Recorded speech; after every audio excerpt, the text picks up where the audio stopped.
করতে double long মেশিনে কীভাবে লুপার সুতা পরানো যায় এটা শিখব। এই যে দেখেন আমরা লুপারে 3 নাম্বার সুতা পরাচ্ছি লুপারের জন্য। আপার লুপারে কীভাবে সুতা পরানো যায় ওটা শিখব।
এই দেখেন এই পর্যন্ত আমরা লুপারের সুতা পরাইলাম। এখন আবার লুপারটাকে আনতে হবে, এই পাশে আনার জন্য এই যে হ্যান্ড হুইলটাকে একটু ঘোরাতে হবে। যে ঘুরাইলাম, এই যে দেখেন আপার লুপার চলে আসলো। এই যে আপার লুপার। এখন আপার লুপারের সুতা কীভাবে পরাবো দেখেন।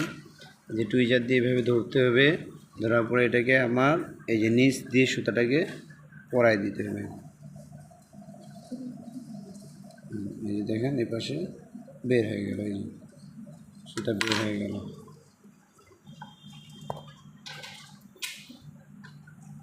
এখন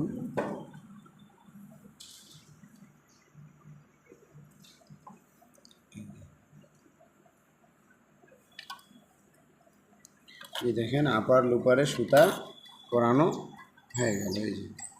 এই যে দেখেন এখন আমরা লোয়ার লুপারে কীভাবে সুতা পরানো হয় ওটা শিখব।